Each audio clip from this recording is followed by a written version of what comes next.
Tonight, police slam the spike in drug drivers being caught on the Eyre Peninsula. And Jeff Brock to recontest Froemming at the next South Australian election. With the latest from around the region, your nightly news with John Hunt begins now. Good evening.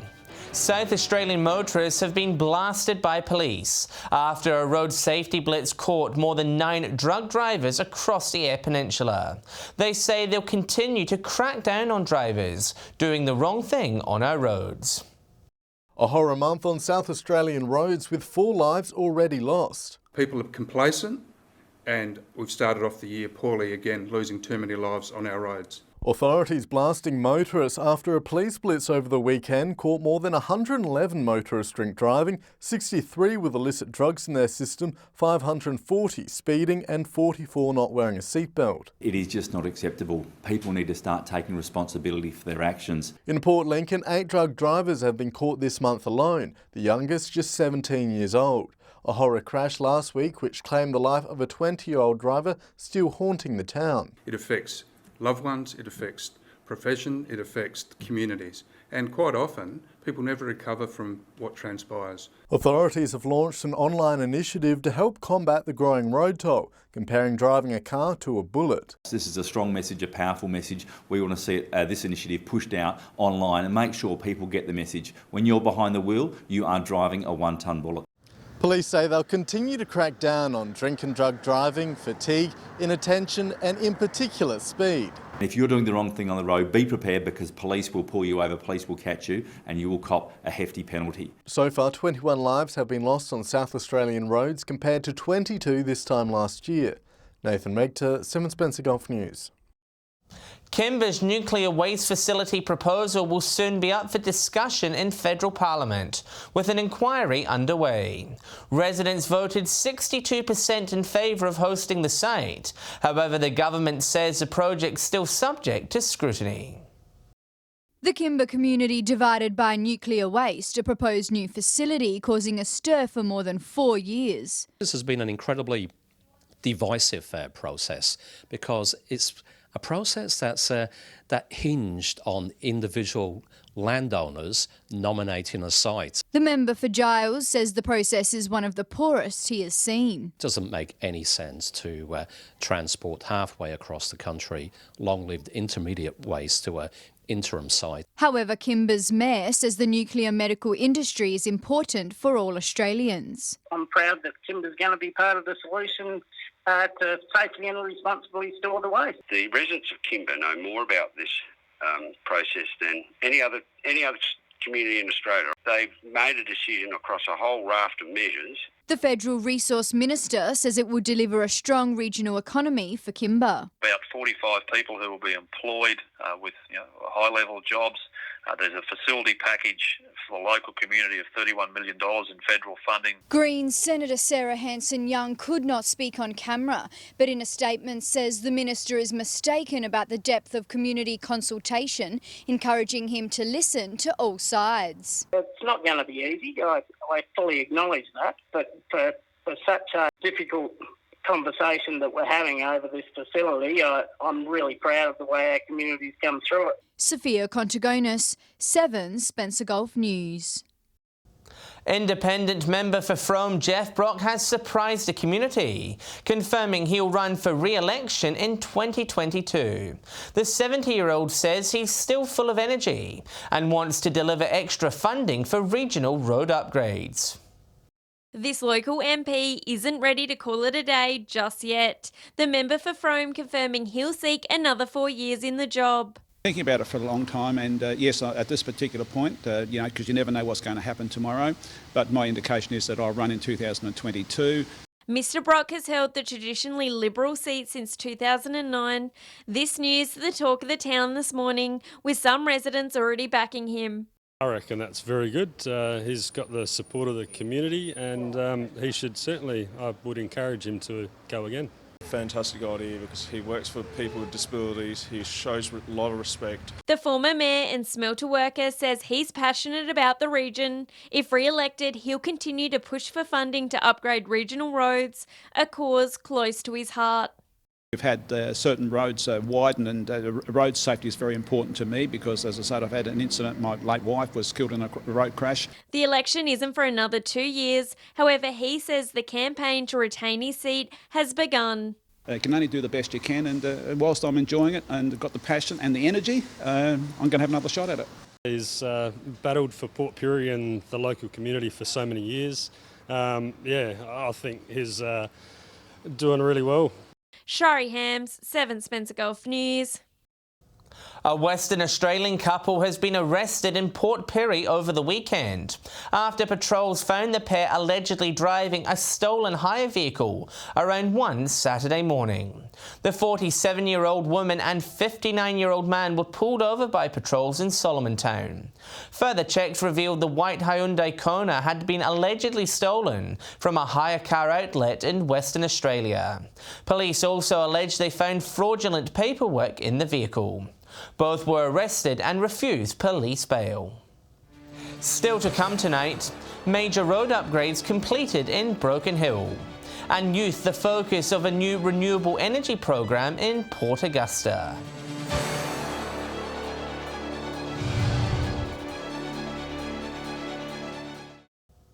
Welcome back. Broken Hill City Council was planning to put more money aside for road resealing in its next budget.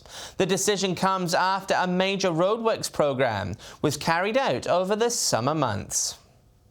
Money well spent, over 100,000 square metres of road resealed or patched. $400,000 worth of reseals, which equated to about 16 kilometres worth of reseals on our roads across the city. So I think the residents will be able to see that as you're driving around the town. Many Silver City roads received a big improvement over the past few months. Dozens of streets across the town getting major repair work and resealing. This is the first year that we've planned how much we're going to do, and we're going to complete it within the set time we set ourselves to do it. Council also budgeted $600,000 for the bitumising of Brown Street, a busy thoroughfare of road that connects Silverton Road and Kalen Street. Brown Street is now completely sealed, council finishing the work under budget. In the end, so $200,000 under budget, and we've been able to put that $200,000 towards Norm Fox for the upgrade of the irrigation and turf. Mr Nankiville says council does have a backlog of roadworks to be done. After the recent spend, they're now looking to budget even more. Over the past 4 years, we've really struggled to even do $200,000 worth of reseal, so we're a bit conservative with 400. The team achieved it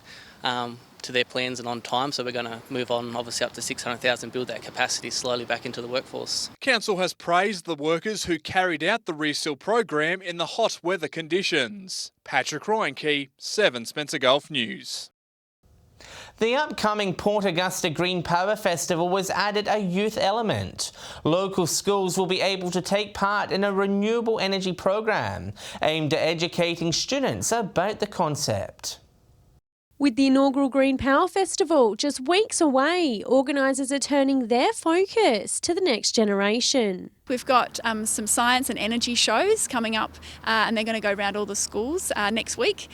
We have KeySab bringing the Walla the Wipeout Wizard performances at a couple of schools, and then all the schools will be bussing in to see those. The sessions are a part of the SA Power Network's Green Youth Engagement program, aimed at teaching children about the benefits of renewable energy. Really going to happen in schools, and it kind of revolve around STEM kind of programs, which are a really important part of the kind of current education of the future for jobs and for people in South Australia as we're moving forward. Those involved will go behind the scenes to see how energy is created. It's all well and good to do it in the classroom, but when you get out and see it and see how it works and how well it works and get that hands-on experience, I think that's when you really do understand what's possible. It's hoped the lessons will grow interest in green power amongst young people. We hope that the program will become a bit of a source of inspiration for kids to want to be involved in this industry and maybe head into science and engineering and other technical positions. Laura Milovanovic, 7 Spencer Golf News. Broken Hill residents and businesses will soon be able to connect to the national broadband network. Installation is currently underway in the mining town, with the company aiming to bring faster internet speeds to the outback.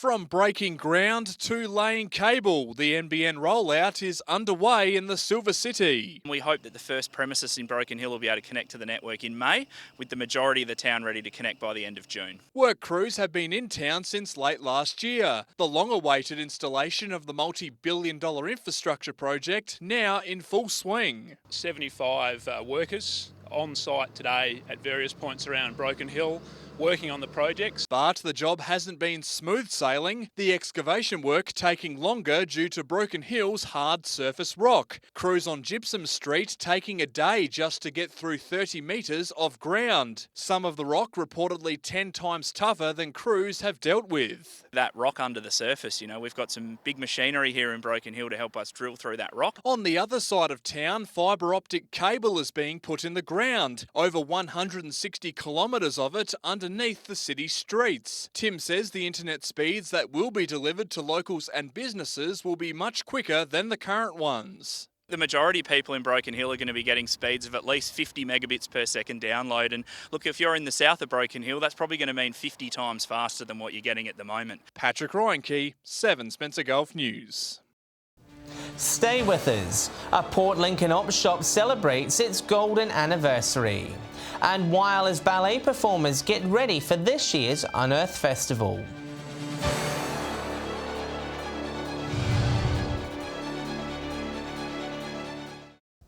One of Port Lincoln's oldest charities has celebrated a special milestone, with Unity Hill Opshop turning 50 years old. The store is celebrating by donating thousands of dollars to local community organisations. A charity shop in the heart of Port Lincoln showing no sign of slowing down. It's grown from something very mediocre to something upmarket. Unity Hill Opshop celebrating its 50th anniversary, making it one of the town's longest running charities. It's a wonderful thing we do. I think it's really helpful for the community. The charity first started in 1970 in the back shed of the local Reverend's home. It soon expanded at the front of the former Methodist church before moving into its own building. These premises became available in 2008, I think it was, and so it's just amazing how it's growing. From one man's vision, the store is now run by more than 50 volunteers. We all get along so well, it's just a happy time. The community remains at the heart of their operations, recently purchasing 2 chairs worth $5,000 for the hospital's palliative care unit. We're not just here for ourselves, we're here for the wider purpose. The store donates roughly $20,000 of its income each year, also supporting overseas children. At the end of the day, to be able to give back to somebody is a really rewarding thing to do. Nathan Rector, 7 Spencer Golf News. Port Augusta police are urging residents to be mindful of the security of their homes. It comes as they continue investigating an alleged break-in and assault in Quorn over the long weekend. They say residents should always be wary about the security of their property. Regardless of whether there are break-ins occurring, as I said, keeping your doors locked, keeping your windows locked, things like that when you're not home, being mindful of where people are in the community, how many people are hanging around outside your house. Anyone with any information on the incident should call 131 444. Competitors from the Port Augusta Golf Club have teed off today for the first Ladies' Day of the 2020 season. Over a dozen women got together this morning for a 9-hole game, enjoying being back out on the course. The greens were looking lush this morning at the Port Augusta Golf Club. After that bit of rain we had earlier in the year, it's actually in really good condition for this time of the year. A group of women hitting the fairways for the first Ladies' Day of the season. Players saying it's a great way to make friends and even explore the world. Friendliness of the people that I play golf with. I think I've been playing now for about 50 years and it's given me an entree into all parts of the world. I've played golf everywhere. I'm passionate about it. Mainly the social aspect. You get to play, you meet new people, and it's not just local golf. We get to travel around, meet lots of other ladies. Some travelling to Port Augusta just to play for the day. I play at Wilmington in the winter time, but I come over and play with these girls in the summertime, and they make me feel really welcome here. That it's really great. the sport playing an integral part in many of the women's lives. When you live in a small community, if you don't participate in a sport, then what do you do? This just the beginning of a busy year for the club. We've got our Ladies Open Days in May. We've got one of the major events is the Golf Week in August, and we've got lots of other local events that we go around the countryside and play in. Laura Milovanovic, 7 Spencer Golf News. Walla's Ballet School is busy preparing for this year's Unearth Festival, which is just 10 days away from opening. Held in the Adarang Gardens, the dancers will provide a range of elite entertainment that will suit a variety of ages. A beautiful piece that'll capture the attention of any crowd.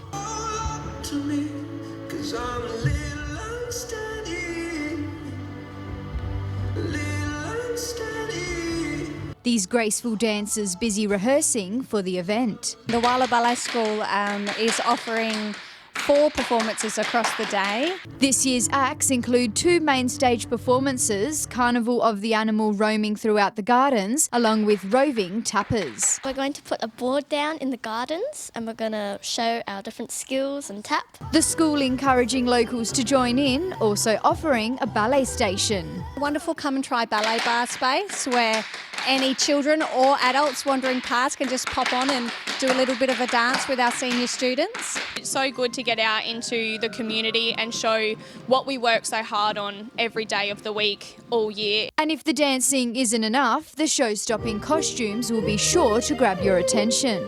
We love our costumes, and this is our favourite one in particular because we are so colourful. The kids love it. My costume's a mouse and I've got a cheese. I'm really excited. For this young dancer, rehearsals are the highlight of her week. I come to practice at least 4 days a week, different styles, and obviously the Unearth rehearsals, which are pretty fun. Sophia Contagonis, 7 Spencer Golf News. Stay with us after the break. We'll check the latest fuel prices from across the region. And Rachel will have the latest on the weather.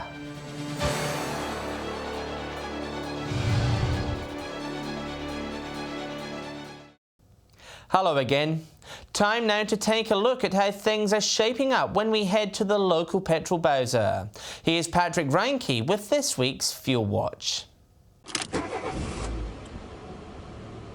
For the 6th straight week, petrol prices have tumbled across the Spencer Gulf and here in Broken Hill. Port Lincoln was the best performer over the past 7 days, falling from $1.48 to $1.44. Walla is once again the cheapest in the Gulf, dropping a cent to $1.38. Kadina is not far behind, seeing a small decline. Port Augusta is finally out of the 150s, also seeing a small decrease, but it's still the most expensive price on the board. Broken Hill paying $1.48 a litre. That's a whopping 30 cents more than motorists in Adelaide. The South Australian capital was on $1.24 last week. Another decline has it averaging $1.18. Turning over to diesel now, and the green keeps on coming. Walla, the only township to not see any movement, still on $1.47, the same as Port Augusta, which went down. Port Lincoln has fallen 2 cents to $1.45. Port Pirie is down 3 cents to $1.44. Kadina is the big mover and shaker this week, plummeting by 4 cents to a very cheap $1.42. Here in Broken Hill, we're still hovering in the 150s, but on the way down, Adelaide the cheapest on the board by a long way. City diesel drivers paying just $1.36 a litre. Finishing off with a look at auto gas, and there's been just the 2 changes. Broken Hill down below $1 at 97 cents. Adelaide drivers are paying just 86. Elsewhere, all remains the same. Port Lincoln is on 92 cents, Walla 93, Port Pirie 94. It's pretty pricey in Port Augusta and Kadina, both towns paying $1. Now remember that these prices are the regional averages and they do not reflect any one particular outlet. And if you do find a spot that does sell unleaded, auto gas or diesel for cheaper, be sure to let us know on our Facebook page. To the weather, and after a warm working week, it's set to cool down over the weekend with temps returning to the low 20s. Here's Rachel with the details. Good evening, everyone. It was a partly cloudy and warm day today. Port Augusta and Port Pirie reaching 35 degrees, 34 in Walla. Broken Hill reached 31, Port Lincoln 26, and it reached top of 32 degrees in Adelaide. On the satellite, a low pressure in the western part of South Australia is creating a few thundery showers. Clearer skies in the eastern part of our region thanks to a high pressure and dry air mass. On the waters tomorrow, east-northeasterly winds 10 to 15 knots, seas at 1 metre, and the sun will rise at 7:12 with sunset at 7:37.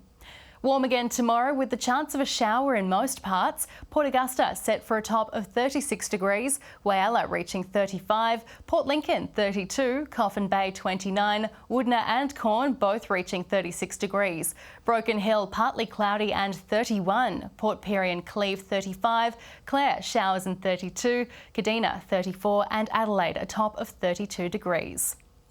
Looking ahead to the next 4 days, Port Lincoln partly cloudy and 23 on Friday, cloudy and 21 on Saturday, clearing up on Sunday. Cleve can expect a top of 24 with temperatures in the low 20s over the weekend, and Woodner will reach 30 on Friday, 25 Saturday, warming up to 27 on Sunday. Walla partly cloudy until the end of the week, 27 Friday, 24 Saturday and Sunday. Getting sunny in Port Augusta, 31 Friday, dropping to 27 Saturday, 26 Sunday.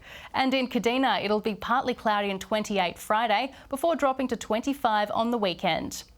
Some cloud in Port Pirie on Friday and 29 degrees, sunny and 27 Saturday, 26 Sunday. Clare can expect 27 on Friday, sunny and 22 Saturday, partly cloudy Sunday.